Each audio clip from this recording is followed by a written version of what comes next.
Welcome to It's All Your Fault on True Story FM, the one and only podcast dedicated to helping you identify and deal with the most challenging human interactions, those involving high conflict situations and the people involved in them. I'm Megan Hunter, and I'm usually here with my co-host, Bill Eddy, but he's in New Zealand for a few weeks, and he's left his laptop behind. So Bill and I are the co-founders of the High Conflict Institute, where we focus on training, consulting, coaching, classes, and educational programs and methods, all to do with high conflict.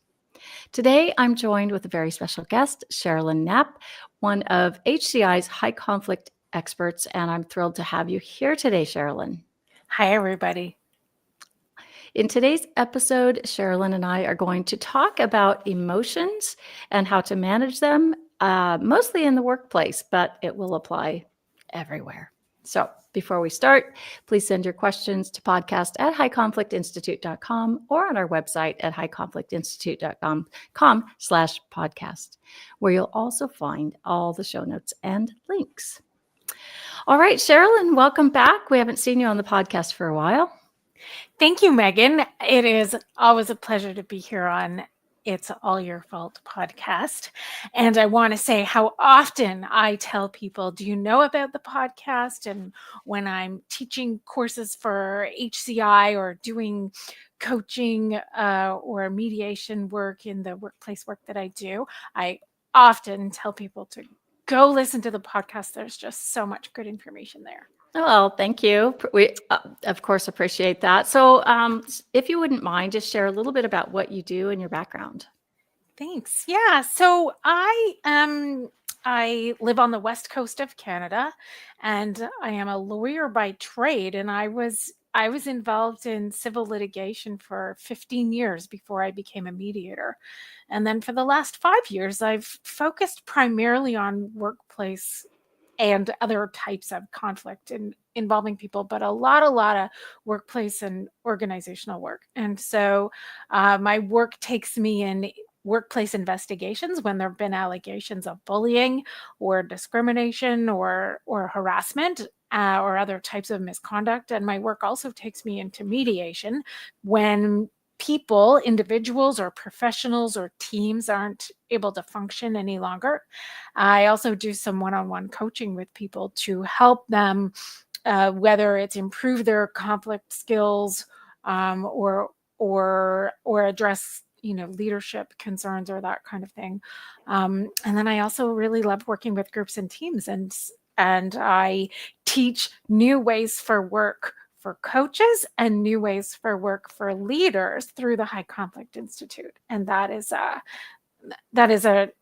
really enjoyable thing that I get to do, is to bring these skills to other people. Yeah, and those two courses that you teach for us have been growing like crazy. In fact, the leaders course for managers and supervisors and anyone in any type of leadership and any type of organization have been coming to that course and learned a lot. And I think, the feedback we've received has been extremely positive, because it truly is, like we say at High Conflict Institute, that we help you find the missing piece, PEACE, and the piece sometimes is just like outside of someone's grasp or outside what they know, right? A lot of us just don't know what we don't know, but we want to, and this class fills in that piece. So it's been fantastic, and I've been really happy with that.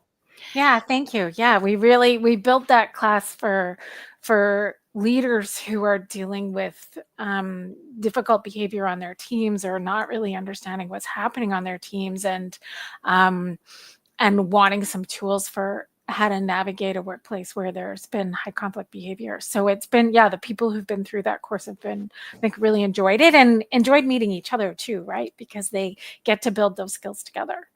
Yeah, very nice. So in that class, in New Ways for Work, whether for leaders or for coaching, and all the work we do at High Conflict Institute, we talk a lot about emotions. And it's kind of interesting, because you'd think, of course, there are a lot of emotions involved in conflict. And often we think, of course, the most common one being anger, or sadness, shutting down, that kind of thing. But we kind of think of it in a different way. And I think in the workplace, often, I guess we're kind of trained to not, at least in the past, to keep your emotions at home, right?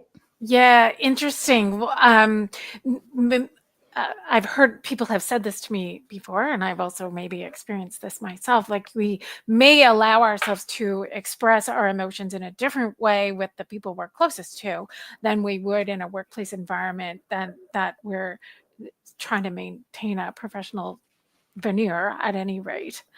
Um, in workplaces and organizations we're involved with. But don't you find, Megan, do you find that people are experiencing their emotions differently these days? I think so. And the younger than us generations are way more focused on emotions. I think maybe we're kind of starting to come around that corner a bit and realizing that it can't be all about emotions.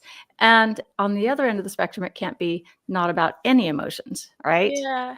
So, Yeah. Right. Like pretending like, oh well, just leave your emotions at home and whatever you're going through, check that at the door. That's not who people are, right? If we're upset about something at home, we bring it into work and vice versa.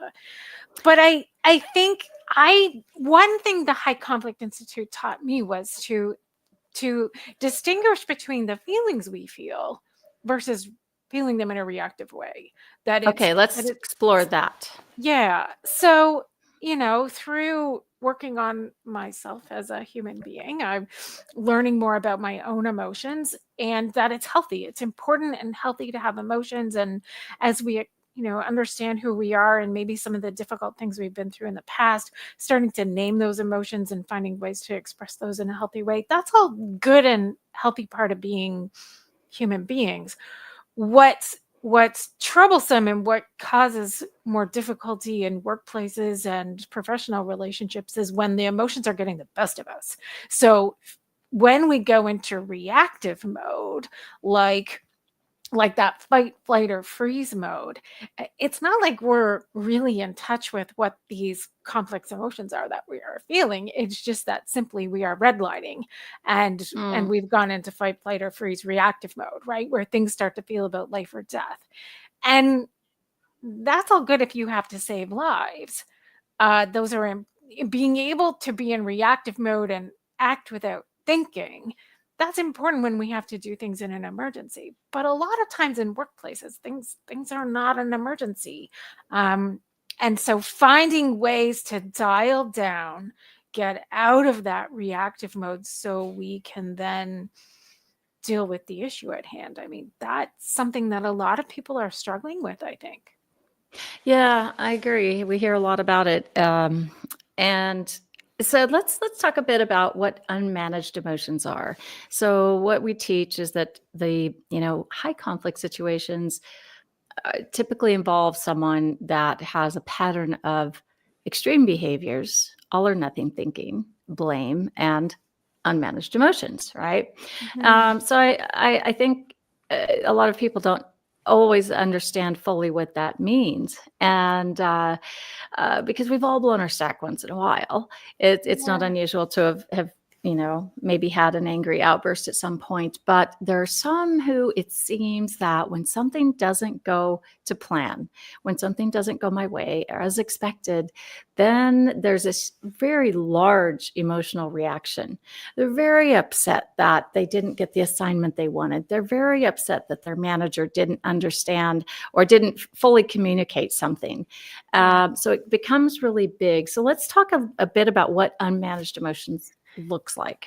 Yeah, one way that it looks like, so here's how I think about it. Yeah, I've had times when I got upset, something got under my skin or pushed my buttons, and I got upset and it took me a bit to come down, right? So you sort of think about, you have this physiological reaction where your heart starts to beat faster and your breath rate and your heart rate picks up and you kind of go up this sort of like the jagged line of a graph line going up.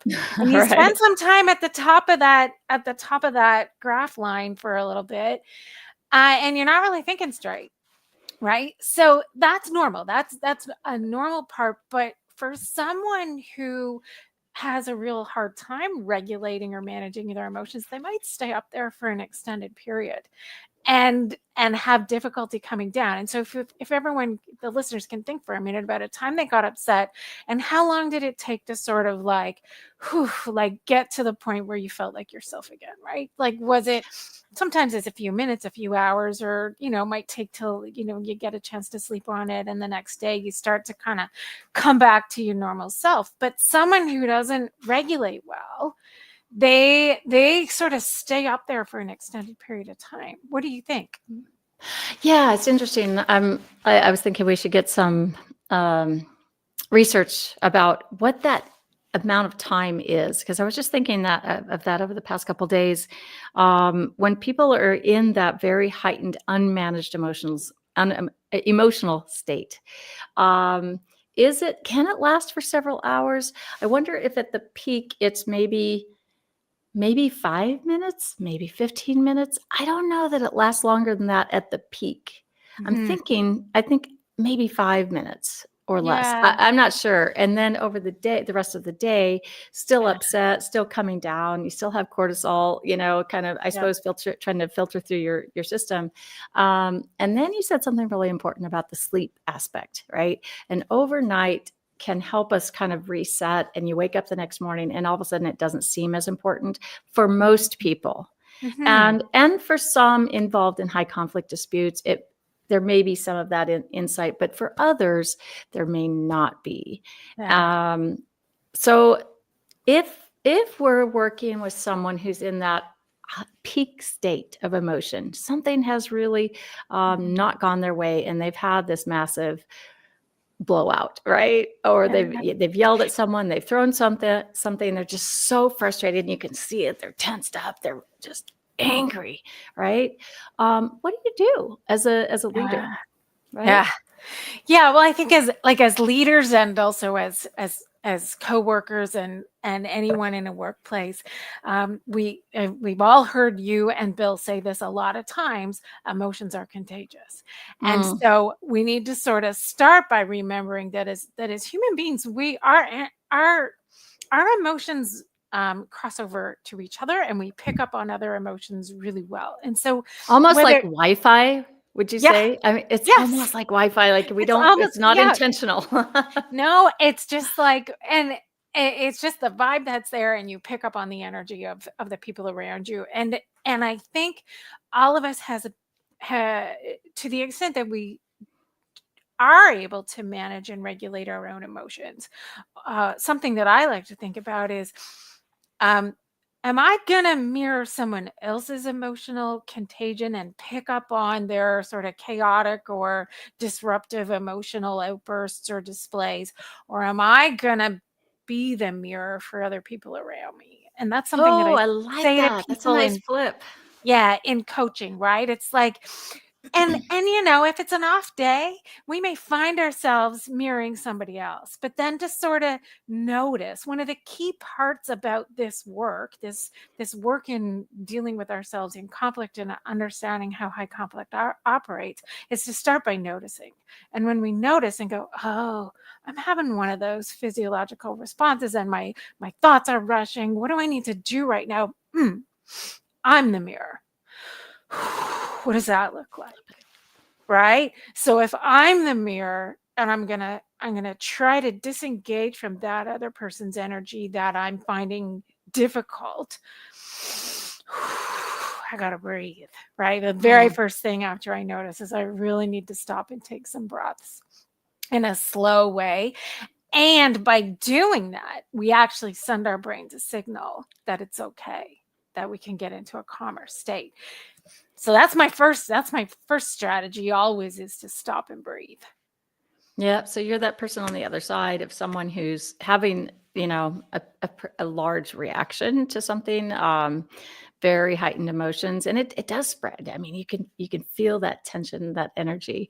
So Mhm. there's a lot, ways you can calm yourself before you respond, and that's one of the main things is you have to stop and breathe, like you said. It's Yeah. the stopping piece that I think we as humans have a hard time doing. It's really Yeah. hard to just stop ourselves because especially when we're at work, we're in problem solving mode, and especially as a leader, but it extends across, the board is we're in problem solving mode. So we want to immediately just go to logic and problem solving, which is probably not going to work. And it's Yeah. why I teach a little, just a reminder is calm before think. You Right. have to get someone else calm.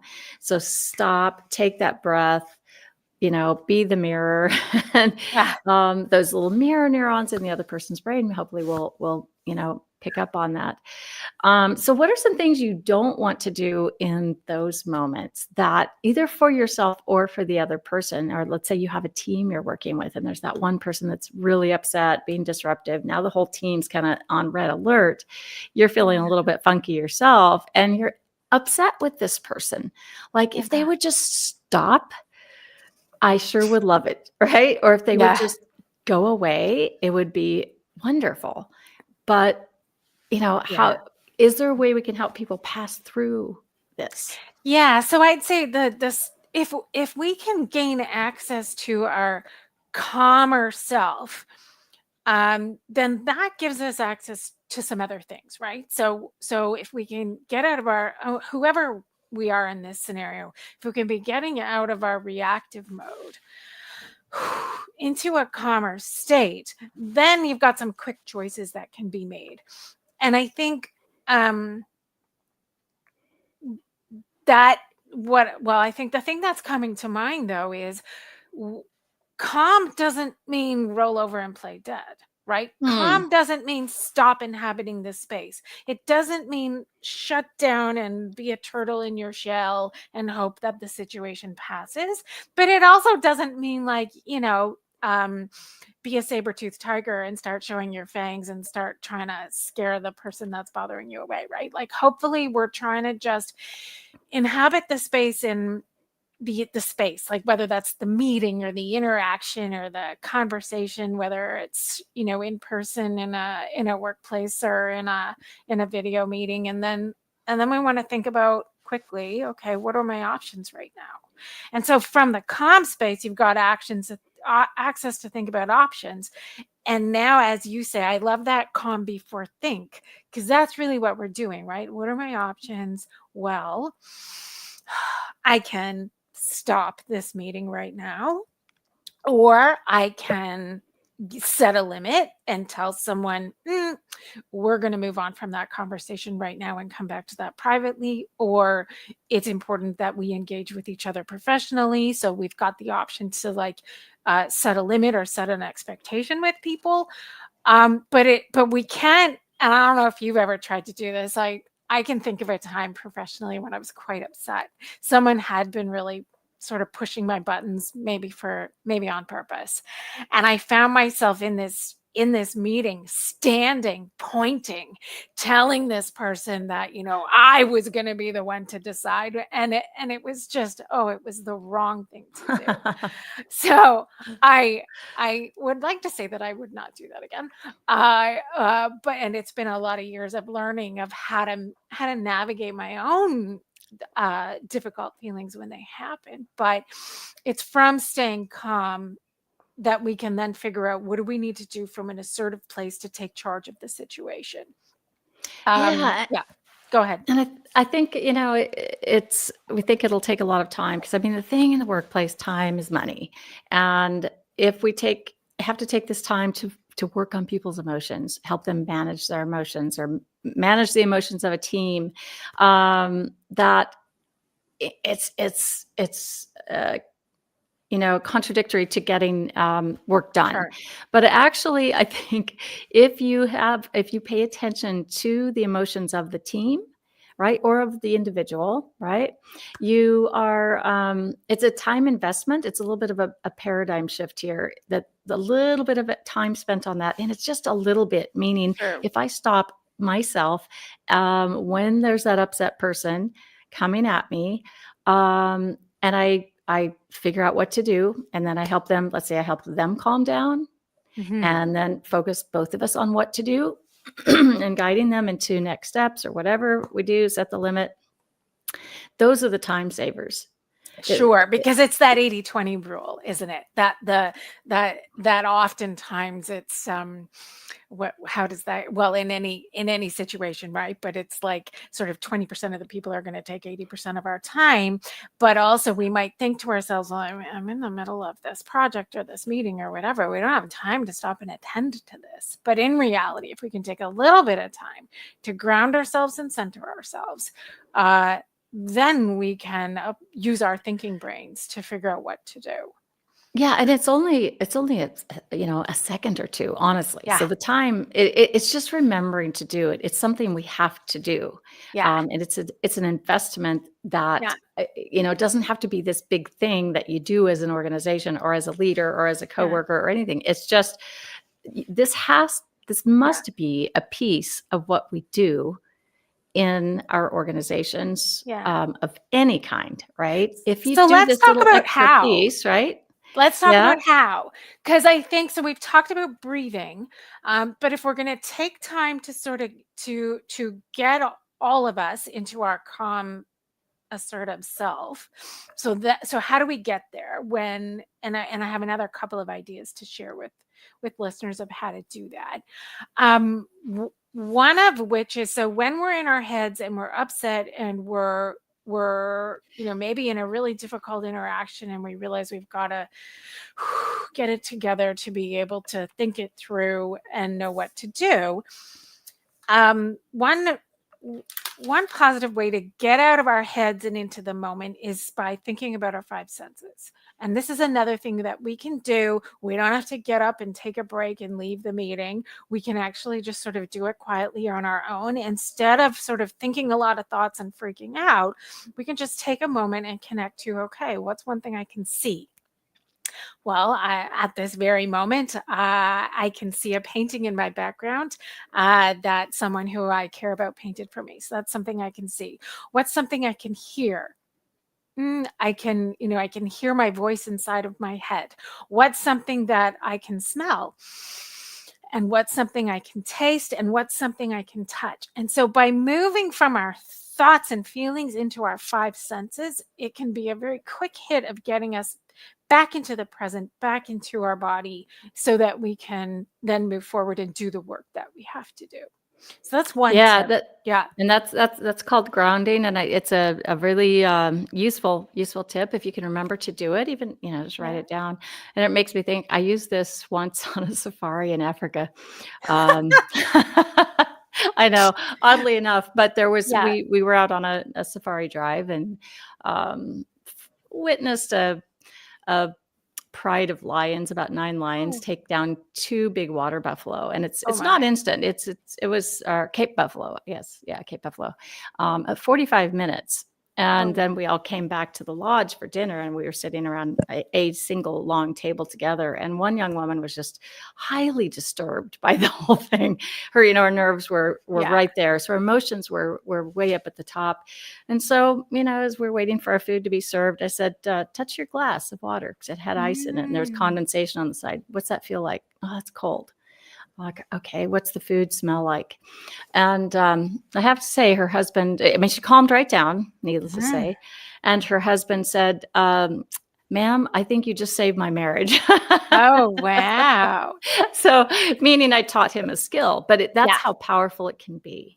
Yeah, it can. And I can think of a situation that happened to me where, um, and this has happened more than once, in fact, where in my work as a workplace investigator, I have to interview people about things that have happened that are really upsetting to them. And And is that nerve sometimes, wracking for you? um, yeah, Yeah. it is. You can kind of start to catch and start to feel the same really distressed feelings that other people are feeling. And I've said, you know what? Let's stop and breathe together. And it might not be what they were expecting from the person who came to interview them, but we'll just stop and do some breathing and just take like 3 deep breaths. And then guess what? The conversation continues, right? Mhm. Whereas if I didn't stop and take those breaks with people, we might both get to a situation where we couldn't Right. move forward. Yeah. So Yeah. there's one other tip that I want to suggest to people to think about, and this is something that is also in the New Ways for workbook that we teach in the New Ways for Work coaching course, and that is to do positive self talk for yourself. Um, I don't know about you, but I've got a pretty active voice inside my head that's pretty good at trash talk, right? Like it's good at, oh, look out, Cherolyn, this is someone's really out to challenge you right now, and it can get going and get me going. And a lot of us, really, that voice is pretty active. It says negative things to us, and its job is to look out for danger and alert us to possible threats, but sometimes it gets us going. And so it's to actively stop and say, and sort of coach yourself, say positive things to yourself. You know what?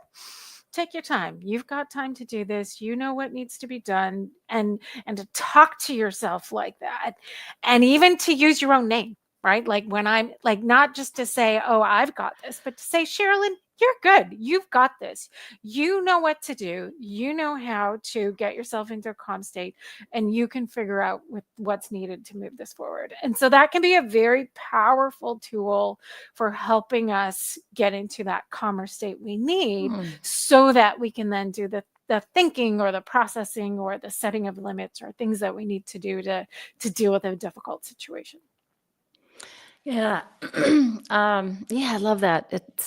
Talking to yourself is, I mean, while it may look crazy if you're saying it out loud, um, which is, we can keep those as private thoughts in our own That's minds, and right. I think Yeah. it really helps a lot. And Yeah. sometimes, like, I don't want anyone to think that, yeah, while these are very speedy and efficient tools, and helpful tools, there are times we get emotionally hooked, particularly if we feel under attacked. Yeah. If we, like, our senses are really picking up on some dangerous behavior, or some threatening behavior or something. And in those moments, your react brain's going to be escalated and your thinking brain will be offline. And in those moments, I know I felt like I just can't think of a thing to say or Yeah. do. Like, I'm just, Yeah. I just want, and that's true fight or flight. You want to Yeah. Yeah. get out of Dodge. So, in those moments, it's okay. Forgive yourself. Like, if I can't think of something right now, that's okay. And maybe that's when you decide to take a break, unless it's a Yeah. situation you have to handle in the moment. That's true. But in those moments, don't overthink it. Just, stop for a second and do like you said, take a deep breath, because that will start to reset the whole process and get your mind back, and then follow that up into with, some self-talk. And one of those statements might be, and we talk about this a lot on the podcast, this isn't about me, Yeah. right? Yeah. Okay. And we're not saying that it's necessarily about the other person, but right now there's this high conflict Yeah. tension, Yeah. right? Or some kind of stress. And this these tips that you've shared, Sherilyn, are, useful in any type of upsetting moments, any upsetting situation. It doesn't have to be just high conflict.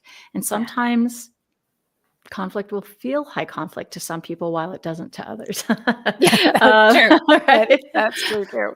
Yeah. So let's kind of wrap this up talking about, new ways for work coaching. I know you've done some one-on-one coaching with that, as well as coaching, teaching it, to other coaches. What successes have you seen in helping others, like coachees, learn to manage their emotions? Yeah. So working with people who may struggle with managing emotions, flexible thinking, um, and blaming others, and behaviors that don't work in workplaces is quite rewarding, actually. And the feedback that I have received from people is when they are able to practice the emotional management and develop those skills. Like, it's kind of like flexing a muscle, right? If you don't practice it, and you don't lift the weights, you won't be able to rely on those muscles. So, but the feedback that I've received is that when I am feeling more relaxed, context, I do have access to better problem solving skills. Yeah. And that, to me, that is so very gratifying to hear. But that's the first place that we start when we're working on coaching someone who's struggling with those things, is to say, well, let's work on the skills to help you be calmer, so that then you can handle conflicts in a way that that isn't escalated. And that's going to be true for all of us, right? Whether we're a person who handles conflict in a higher conflict way, or whether we're a person who works with somebody who handles conflict in that way. Yeah. Remind yourself, it's not about me, or it is about me. If it's about me, I need to breathe. Yeah, we all do, right? We We all need to all start do. there. We all Yeah. do.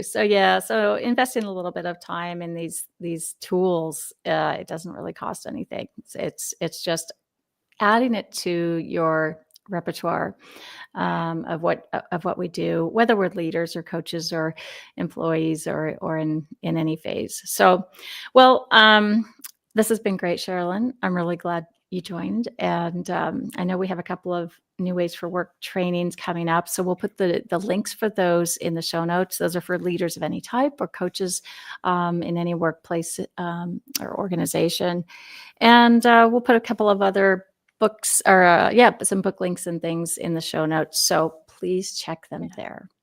And we do thank you for listening today.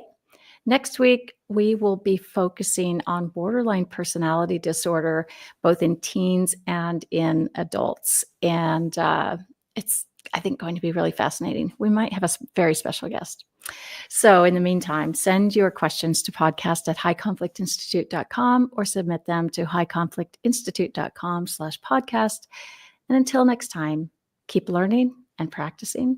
Be kind to yourself and others, and keep breathing while we all try to keep the conflict small and find the missing piece.